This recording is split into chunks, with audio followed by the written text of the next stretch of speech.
Hello, I'm Claire Louise Hay from BeHealing.com. Hello, I'm Claire Louise Hay from BeHealing.com. Welcome to Psychic Cafe. Monday. How was your weekend? Mine was painful. I'm still in pain now. My leg hasn't got better. In fact, it's getting worse now. The antibiotics finished on Friday. They didn't do the job, and so I'm going to have to get some more today. Go on another course so it may be stronger. I don't know. So painful at hospital when they clean out the wound too. They need to stop putting anaesthetic on it. I can't handle it anymore. Too much pain. And I've had, my last baby I had without any painkillers. A natural birth with no painkillers. I am good with pain, but this is painful. So that's where I'm at. I might be a little bit distracted as a result. Now, one question readings. If you want a one question reading and you're on here live with me, then you can book yourself in. There is a link in the live chat pinned up top. If you're watching the replay, hello. You can also book in whenever you want as well on that link. You'll find it in the description box below because I'll do all the pre-book readings right at the start of the next live show. I've just checked there aren't any at the moment pre-booked, so let's get straight into the show then. Say hello if you're on here live with me. Hey Crystal, I'm not doing very well. I've got a wound on my leg that is very painful. It was an insect bite and it got infected, and I have to go to the hospital every day for them to clean out the wound. It's so painful. And the antibiotics didn't work. Well, it worked. It was getting better, and then when the antibiotics stopped after 5 days, it just started getting bad again. So it's very distracting for me at the moment because I'm in constant pain on my shin. Not good, but I will survive, get my work done, and I'll get myself to hospital and I'll see the doctor again for some more antibiotics. Yeah, I know. I've been in the wars, I think it's probably taken hold more because it happened. The insect bite happened just before I got a cold, and so my immune system was suppressed, I had the cold for like a week. It was really hard to get over, and I've still got a little bit of it left. That's the thing. 2 weeks later. And so I think it's just, my body's struggling at the moment. So, yeah, not good. Well, let's get some cards out. At the moment, I'm focusing on trauma release. So let's get some cards out. Yeah, well, usually they do, but here, we've got, here, I've done pretty well. This is the first time I've been infected. I've lived here over 8 years. Because there's a lot that can infect you here. And like, you can get into the ocean if you've got a scratch or anything like that. It can infect you. The water in the tanks here, we don't have any fresh water supply or anything like that. So you can get infected just by having a shower, if you've got a scratch. So you've got to be really careful, and I have been really careful. But with this one, yeah, it got infected. In the hospital, they think it was what the insect had put in that was the problem, rather than water of washing it. I thought maybe it was me having a shower. Anyway, it is what it is. My body's struggling at the moment to get over the cold and that. So more help from the doctor is required. And they need to use anaesthetic today because I cannot handle that. The last 2 days, when they've been cleaning it out, it's been so painful, and I'm good with pain. It was just so painful that for an hour or two afterwards I felt nauseous, like full of endorphins, spaced out, not feeling great, like 2 hours after they do it. It's too much. They're going to have to use anaesthetic today. Anyway, I'm dreading it. I'm dreading going in for them to clean it out again. Too much pain. Anyway, if they knew how much it was pain, like they should notice, because I'm arching my back off the table when they're cleaning it out. I'm sure that they wouldn't do it without anaesthetic if they knew. Anyway, 6 of Cups, the past. So we're focused on trauma release at the moment. We're talking emotional trauma release. A lot of us have trauma. I don't think it's particularly... I don't think we can blame anyone, really. We had a lot of what do I want to say, patterns or ways of being that were acceptable in previous, that seemed acceptable in previous thingies. I want to say cultures. I don't mean cultures. I mean generations, in previous generations.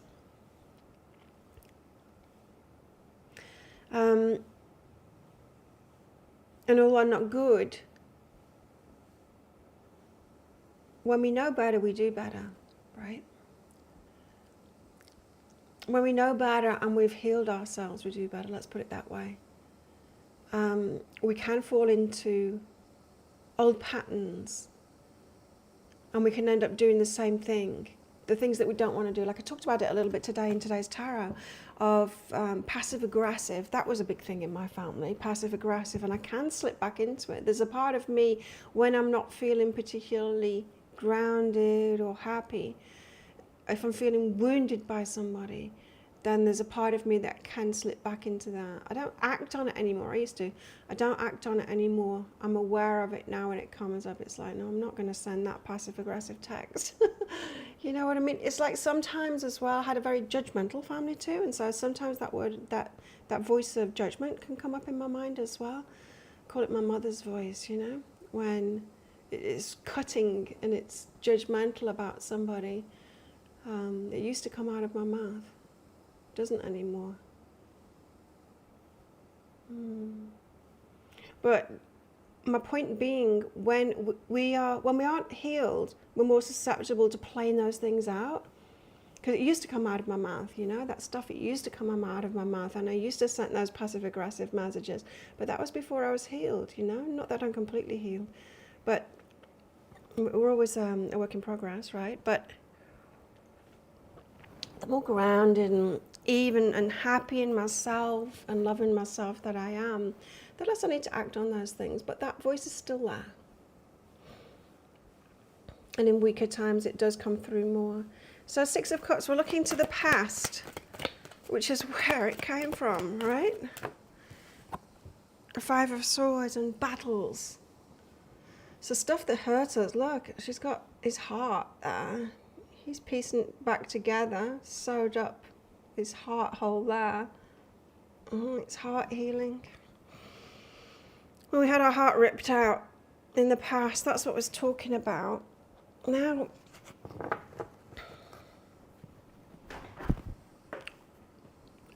there's lots of trauma responses that we have. One of them is trying to compensate for the love that we didn't have by loving to an extreme degree.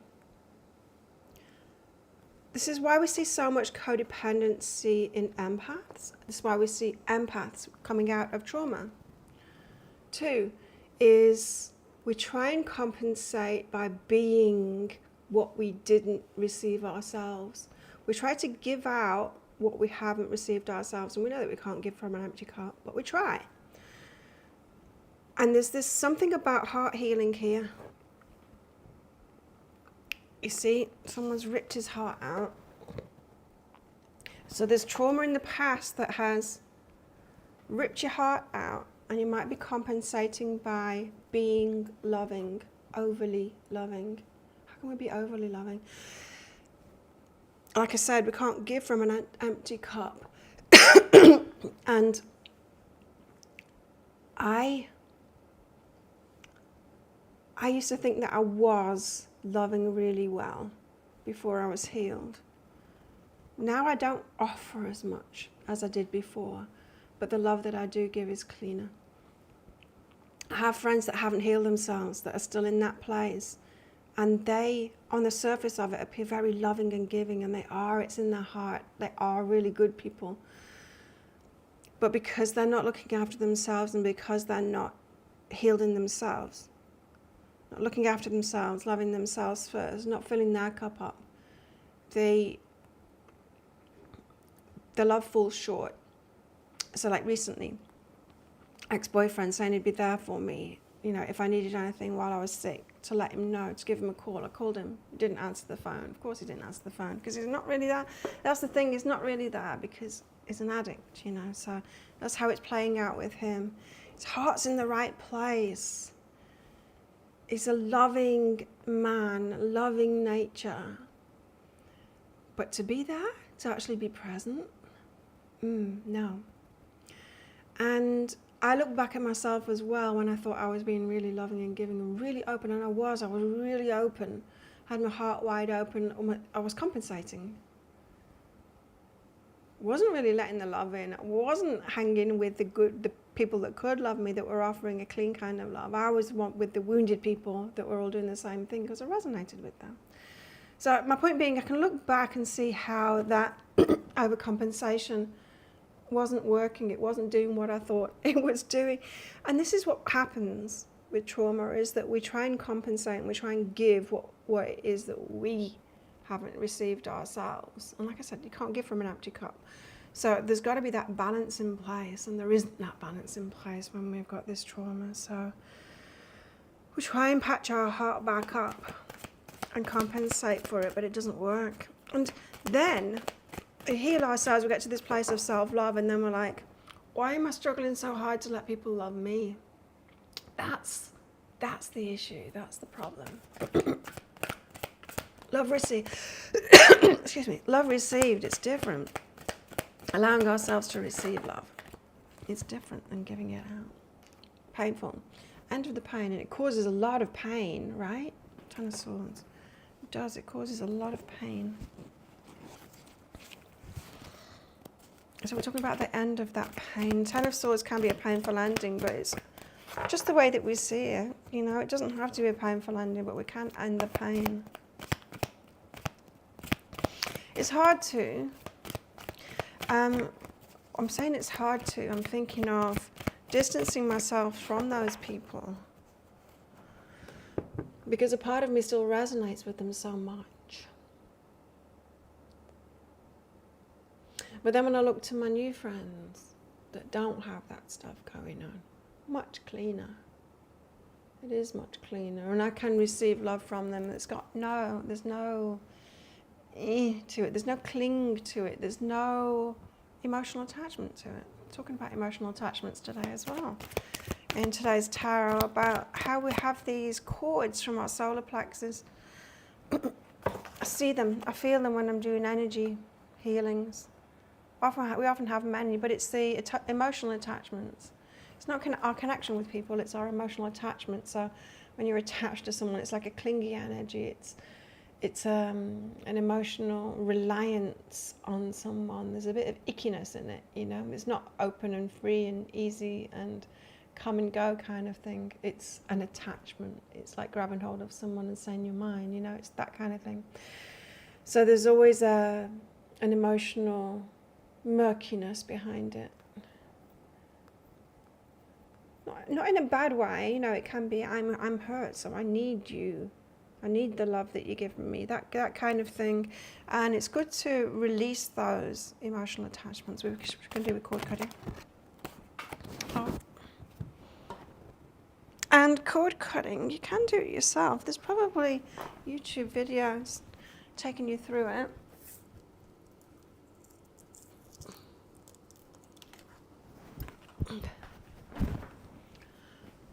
There'll be guided meditations for cord cuttings and things. But what I do is I just ask Archangel Michael. Archangel Michael's got a great big sword. I just ask him, cut my cords, please. Easy. Next up, we've got the Five of Wands. 2 5s out now. 5 5 and the 15th. It's 5s to me are about change. Anyway, 5 of Wands is about a strategy. It can be about reaching higher, but in this deck, very much about having a strategy to proceed forward, to end the pain, a strategy. Okay, now that could be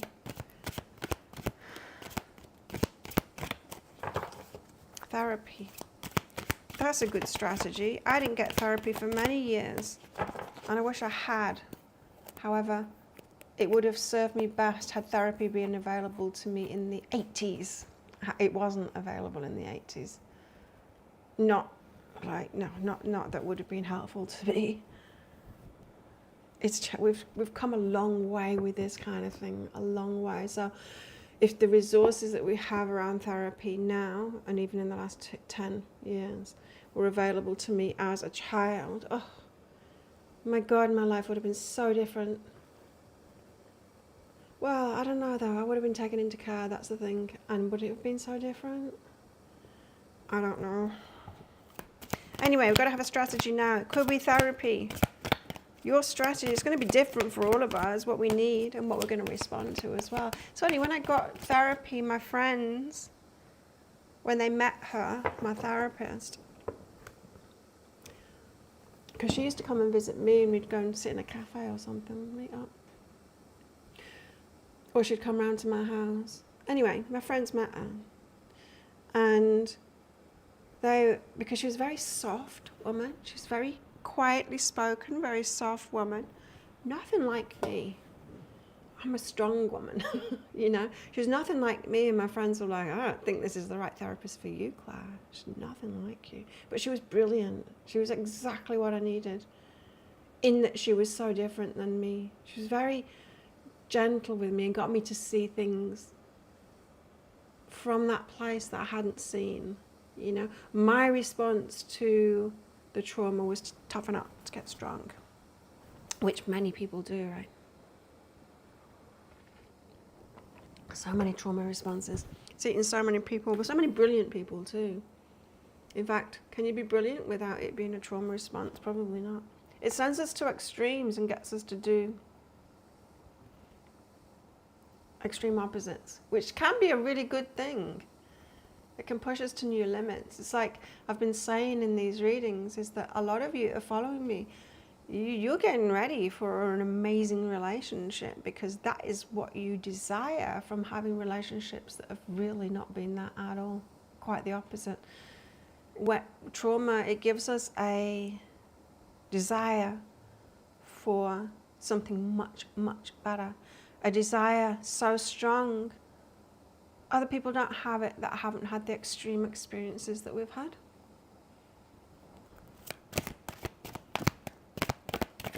It's why I'm living on a small island with an amazing community on it.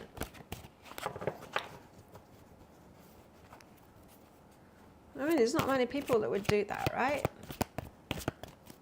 They'd move as much as I have and then put themselves somewhere like this and then, you know, create their own families kind of thing.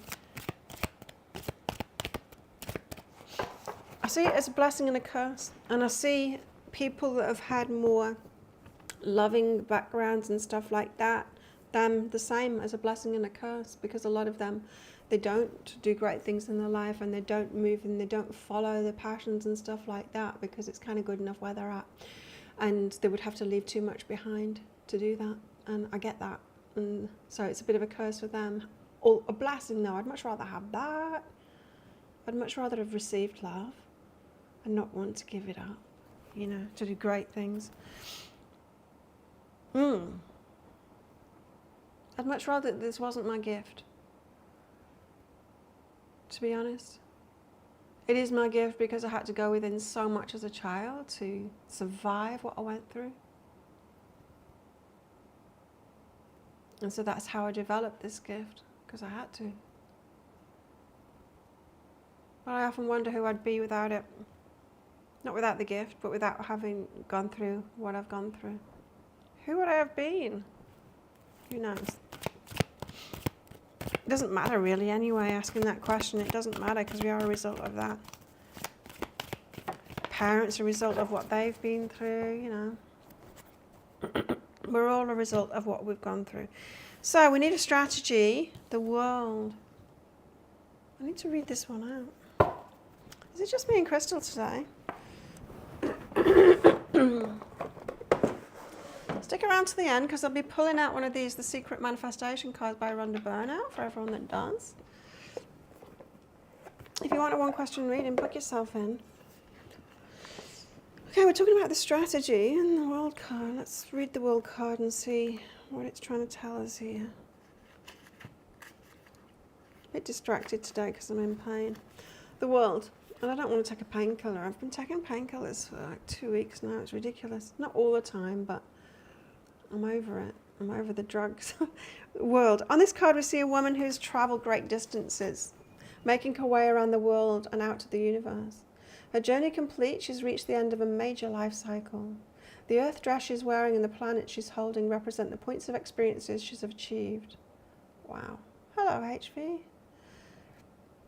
The woman has accomplished her goals and fulfilled her dreams. She's now wise and strong and complete. Wow. Fulfillment, success, goals achieved, maturation, accomplishment. Dang. And the reverse of this is withdrawal, giving up, apathy, stasis, disharmony. So if any of you are feeling that, withdrawal, probably in particular, the Hermit card does come out a lot in my readings. Giving up, apathy.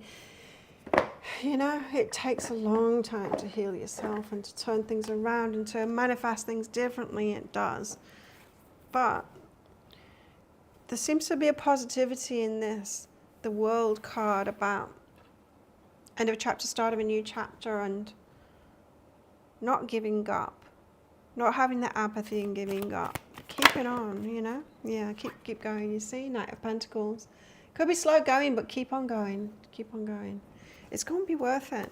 And I often think that like law of attraction teachings can help, they can help, however, not when it's saying like, oh, you should be able to have this now, just like be ready for it now. It's like, really? I feel ready. I feel more ready than ever. I feel better than I've ever feel, more healed than I've ever felt. I feel more healed than I've ever felt. Should I be able to manifest something right now? Well, if they want to pretend, these law of attraction people, that you don't have to go there and heal your stuff. You can just have stuff. No, that's bypassing, you know, people that try and do that. There's a level of unrealness about them, you know, people that want to be overly positive and they won't even let you talk about the stuff that you're going through. It's not helpful. It's in fact, it's very unloving. You can tell people like that have been through trauma because it is an unloving way to be, right? So just ignore your pain. It's like, I'm telling you I'm in pain. Just ignore it. That's unloving. You wouldn't do that to a child, right? And so we shouldn't do it to other people. So the Knight of Pentacles says keep on going, but there's a strategy here and I want to know what it is. What's our strategy then to end the pain? Definitely something about heart healing here, and I know we've been alerted by the guides a lot lately to codependency and stuff that like that, the aftermath of trauma can be, of being overly loving and all of that kind of stuff. Being needed to be needed. Not feeling enough in ourselves, and so we need to be needed in a relationship, and so we offer way too much. Make them need us. Do too much for them. We can turn what is a perfectly decent relationship into a one-sided relationship by doing too much. By giving ourselves that role and then doing it. The other person goes, oh, okay then. And then they go along with it, and then we're like, nah, you don't do anything for me. And throw it back in their face when we actively did that ourselves. And so we've got to get our hearts back to a balanced place. What the guides have told me in the past has been there's 4 valves to a heart. So I'm not going to go into science and anatomy here, but there's 4 valves to a heart. 2 of them involved with taking blood in, 2 of them involved with pushing blood out. So when we're talking metaphors, the heart, 2 in, 2 out. So giving love out to other people is one of them. Giving love to ourselves is another. But in our trauma response, we tend to get really good at giving love out to other people, but not so much to ourselves. But then we start practicing giving love to ourselves instead, as well. More so. And perhaps pulling back from the trying to love everyone else before we've balanced that up. In the incoming, it's receiving love from ourselves. Now, what does that even mean? So you can give love to yourself and then not receive it.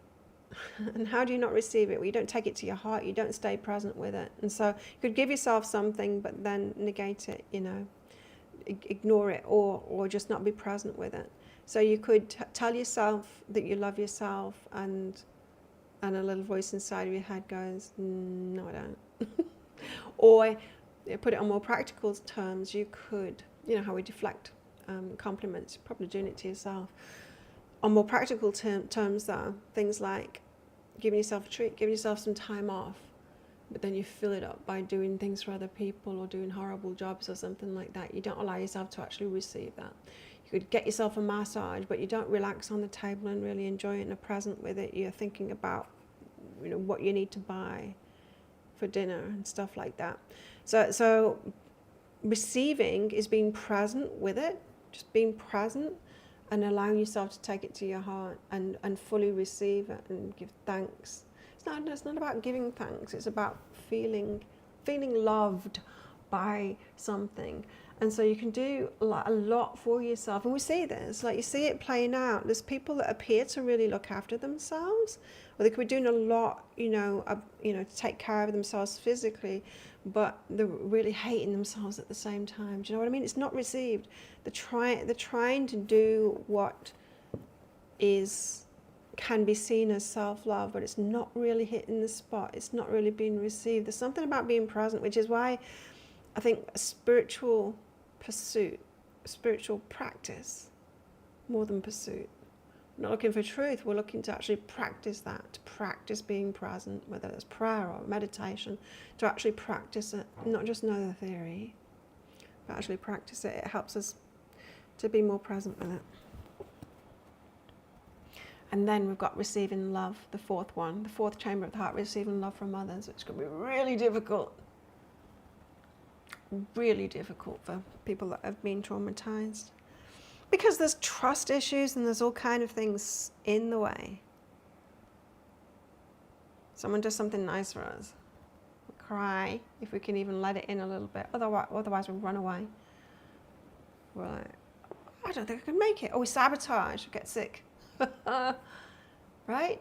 How many times does that happen? Someone is trying to do something for you or invite you to something, and then you're looking forward to it and then you can't go. It's like, what's going on there? Sabotage. Anyway, tell us about this. 5 of Wands. What is the strategy? King of Wands. Page of Pentacles. Queen of Wands. My God. Okay. If you've been with me for a long time, this King of Wands, he's my favourite.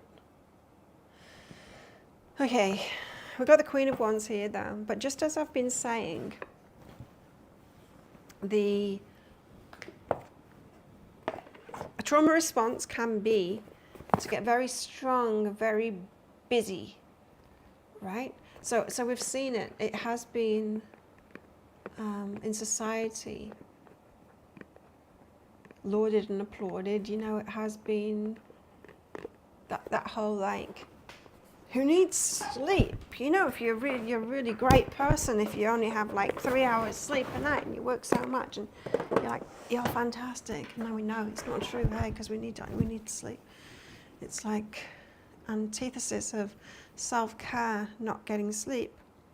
But it's David Goggins, me. I'm extremely self-disciplined. It is, I think, partly my nature, mostly trauma response. And that whole push. The King of Wands, someone that gets something done, you know. Queen of Wands, same. Very attractive, can be applauded for our trauma responses because they seem healthy. They kind of are in a way. I mean, we do choose the healthier ones, don't we, that work for us.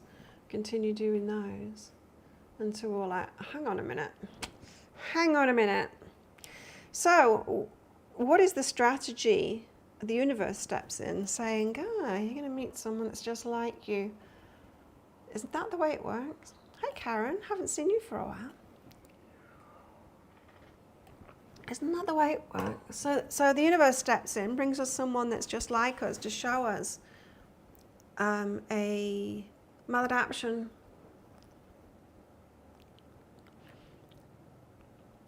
Page of Pentacles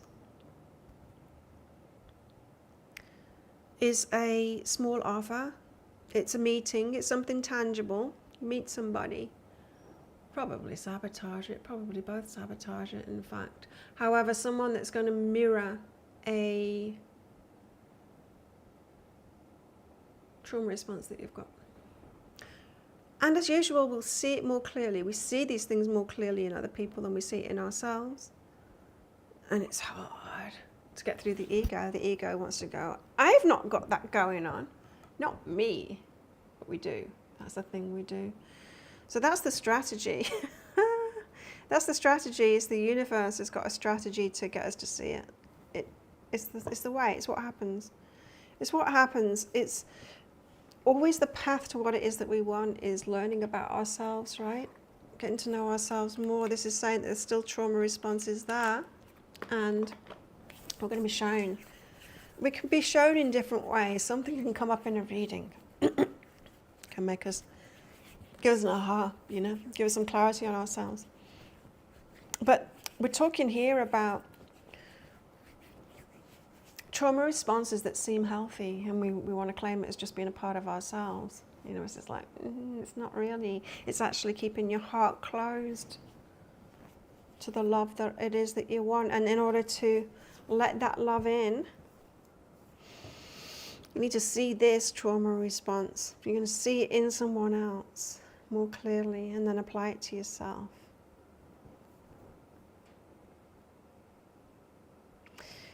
There's always more balance to be found. I think that's what we do. We start from extremes. We experience something extremely bad, and then we flip to the opposite. We do complete opposite to that and flip to the other side of it. And that's not healthy either. And so we learn, and then we get more balance like this. I think there's areas that we are out of balance and we haven't even realized because it's appearing to be a healthy response or accepted. Going back to what I said originally. Six of Cups looking back, Five of Swords to the trauma of the past is some things were just kind of acceptable in generations past, like they didn't know any better, nobody knew any better. And not that it's a free pass or anything like that, but when we know better, we do better, if we're healed enough. So probably unhealed people, everyone around them saying, no, that's a good thing. Like the sleep stuff, for example, Right, remember the 80s and the 90s, where it was really like, when I was at uni, encouraged to take caffeine pills, and there was something else as well. During exam times, you don't need to sleep. You need to sleep more than anything around exam time. We know that now, but we didn't know that then. And so it was the culture of, taking cocaine and whatever. We didn't have access to that when I was a student. I didn't anyway. But they did in corporate stuff. It was that big push, big shoulder pads. Be corporate. Do. Don't sleep. We didn't realise then just what we realise now about sleep and how important it is.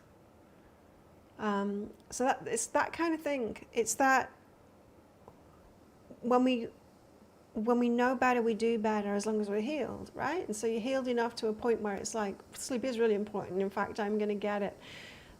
It was Songkran on Saturday, big festival. It really sucked because of my leg. I had to keep it dry, which was impossible because it's a big water fight. The whole country turns into a big water fight. It's so much fun. I didn't have fun though.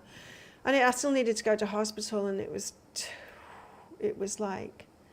very traumatic and stressful for me to ride my bike to hospital with everyone flinging water at me. I had a plastic bag on my leg trying to keep it dry. I didn't manage it. But the hospital was very impressed at the rig that I'd put on it. There's so many people, even right outside the hospital, flinging water. And it's dirty water too, that's the thing. It's like, don't want it to get it on an infection. Anyway, it's very stressful.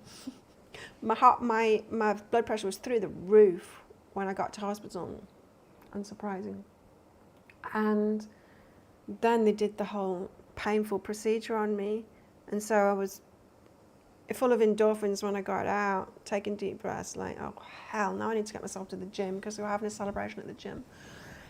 When I got there, I was just pain, nauseous, heart rate really high because I've been trying to avoid people flinging water at me, keep my wound dry, and just a mess, it's a complete mess. Try and have a good time with my friends, impossible, impossible. I had to sit down with my foot elevated for a while and just calm down. And then I went to sit with my friends. I couldn't join in. I just couldn't be, you know. Anyway, what am I saying that for? Yeah, I was talking about sleep. No way would I drink alcohol. One of them tricked me saying this isn't alcohol. Have some, try this. Sipped it. It's like, it is alcohol and it's disgusting. But I prioritize my sleep now, and it's hard to do that when peer pressure around and people drink. The reason I'm bringing up drinking is because it really wrecks your sleep. It really does. Like, I can't remember the last time I drank apart from that sip. But after a couple of weeks of not drinking, sleep so much better. So much better. It seems to have a cumulative effect. Anyway, it's hard even when we know, and it's only the healed people that will do it, that will actually go against what everyone else is doing in order to prioritize sleep. One thing that I've had to give up is the social life. Why does it always have to be at night? Why are the social things at night when we should be sleeping? It sucks. I miss that. I miss my social life, but not enough to give up my sleep. So I try and do the morning things. A lot of my friends that are of the same mindset and do take care of themselves, they're already coupled up, and so they're all right, you see. They've got people to be with and talk to, because I've talked to them about it. I do see them on the beach in the morning, and I'm like, I need this morning social thing. It's all I've got. And they're like, yeah, we go to bed early. It's like, you're lucky you've got each other. This is all I've got. The morning people on the beach to talk to socialise with, and the people at the gym too. Anyway, I'm waffling now. King of Wands, Queen of Wands, Page of Pentacles. The strategy to relieving this pain, the heart pain, someone coming in, someone a match, someone also not particularly able to let love in. As a result of trauma, but the Wands energy is definitely the how we do, how we fill up our time, or we, you know, it's busyness, or it's just keeping on going, or whatever, something like that. How we claim things, how we are determined, and all of that. That there's good aspects to it, but there's a balance to be had there, and we're going to see it more clearly in someone else. The universe is always trying to help us out to see these things, you see. So we pick up the clues, and that's tricky because when we're asking for healthy relationships, we're like, I don't want another lesson. You know, it's just like, but you've got to see clearly what it is that you're doing. Who would like a manifestation card? I'm going to pull one of them out for me first. But pop in if you've survived this far through the show, pop a message and I'll pull one out for you.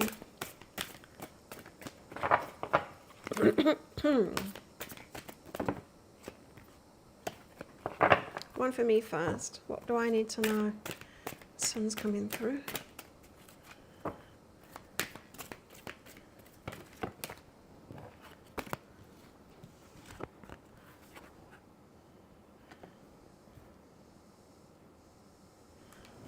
Focus is everything. This one's for me. If you're thinking about it, if you're talking about it, you're inviting it into your life. Ooh. We do tend to talk more on, or hold our stories, don't we? The stories, the excuses of what we don't want or why it's happening. HV wants one. And then Kimberly, you can have one too. Still time to book in for a one question reading. There's a link in the top there. But if you just want one of these cards, you're welcome to. HV's up first. Love is the greatest power. HV. If you could wrap every thought in love, if you could love everything and everyone, your life would be transformed. I don't know about you, but I've tried that but it wasn't balanced with self-love when I tried it. And so it was quite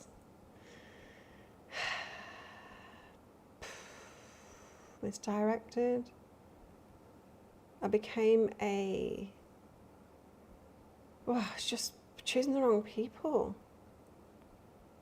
Dangerous people. And having my heart wide open, it was not good. Not good.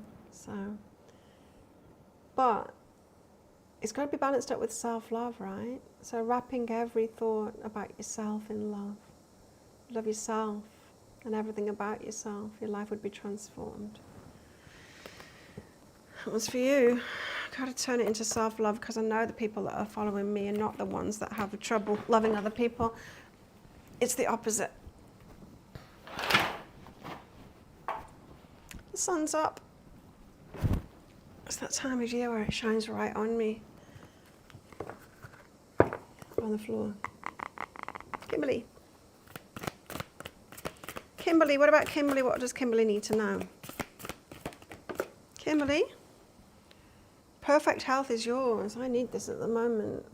I was so healthy before and now it's like, Perfect health is yours, Kimberly. The path to eradicating disease is not to fight it. You get what you focus on. So if you focus on fighting the disease, you'll attract more of that. Keep your mind focused on health and well-being in your thoughts and words and imagine yourself completely healthy and well. I need to do this at the moment too. Hard to do, especially when you're not experiencing it. We take it for granted, don't we, when we're feeling good? I do anyway. It's so hard for me at the moment because I can't do my usual cardio, and so I noticed at the weekend my skin was really bad.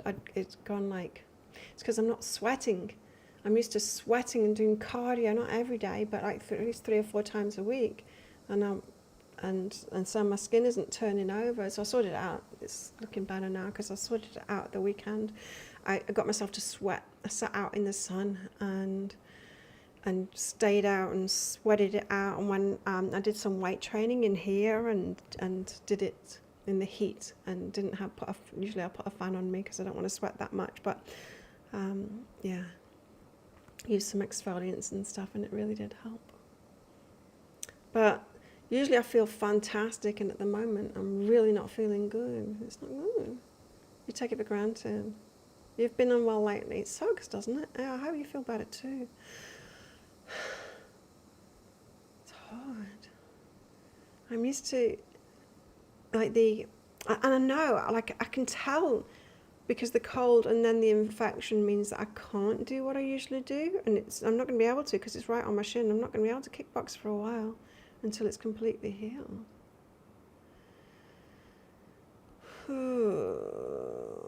And that is my number one, my source of joy, because I do that with my friends, and that's why it was good to see them on Saturday, even though I wasn't feeling well. But that outlet for me, I love it. I'm from the UK originally, yeah, but I moved to Australia in the year 2000, and then I moved here 8 or 9 years ago.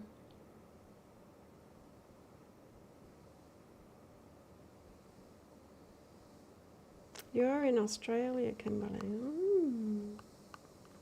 You have been working on loving yourself more lately after neglecting yourself too long.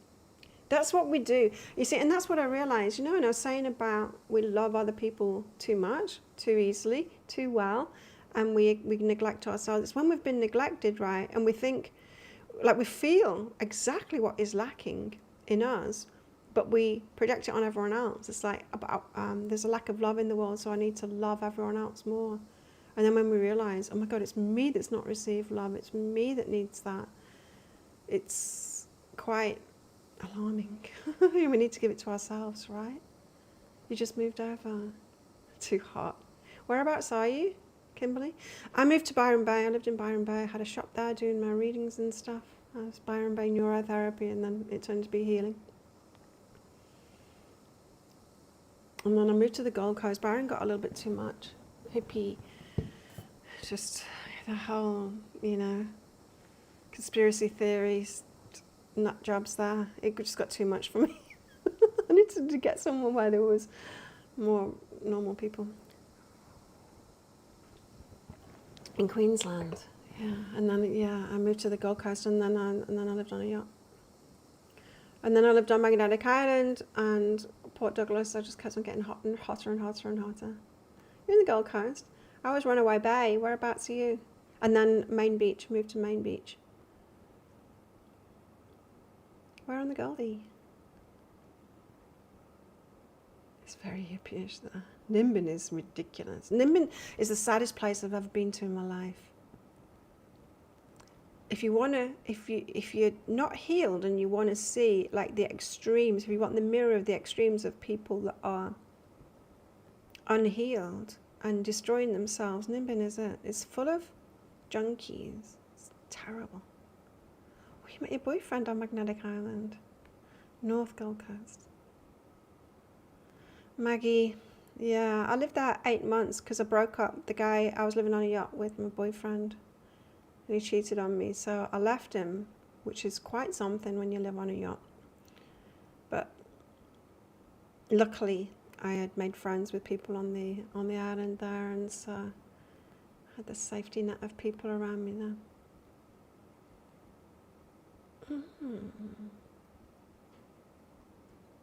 Yeah, Nimbin's the saddest place I've ever been to. Bit of a wake-up call for me, going to Nimbin. There's the whole hippie vibe, you know. I get it. Because it's a load of unhealed people that are seeking healing, and so they're being that. But then, once you've healed yourself more, you see the sadness in it all, the desperation in it all. Yeah. Byron was good to me when I was there. Lived there for, I think it was just over 10 years. And this weekend, I read a book by a guy, and it was called The Beacon. It was about the Echo, the newspaper in Byron, but it wasn't. It was set in Byron, and it was written by someone that lived in Byron, you know, so it was like being back there again. I knew exactly where he was all the time. Even when he hadn't said the streets or the alleys or whatever, I knew exactly where he was all the time. And in this story, it pulled me back there.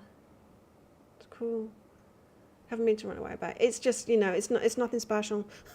It's beautiful, you know, all the canals and everything. I had a house on the canal, rented a house on the canal.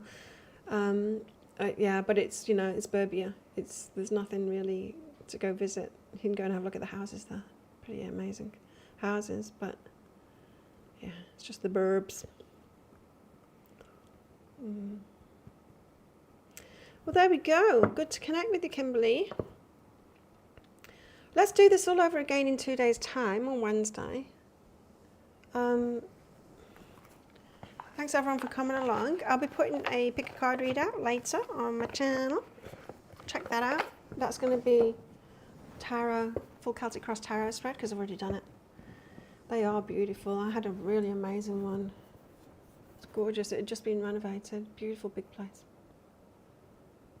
Magnetic Island, when I was there. So I've been here 8 years. It's probably 10 years ago. Lived in Nelly Bay.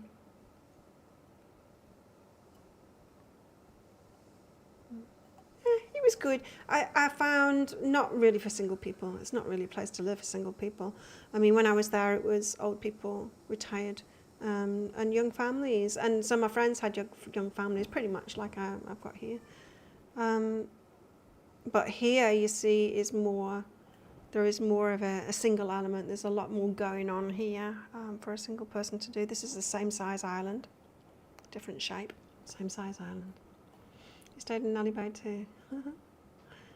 Yeah, and a friend of mine here, a Thai friend of mine that was working here, he lives in Townsville. He's working in a Muay Thai gym, Townsville, but he was posting pictures of himself last week on Maggie. So weird. People, lots of hippies there, but not as bad as Byron. Yeah. Thank you, HV. Thank you, everybody. Yeah, I'm going to do my videos and then get myself out to the hospital. See if I can sort this out. Thanks, everyone, for coming along. Hope you enjoyed that. It gave you something to go on. And let's do it all over again on Wednesday. Have a good one. Bye.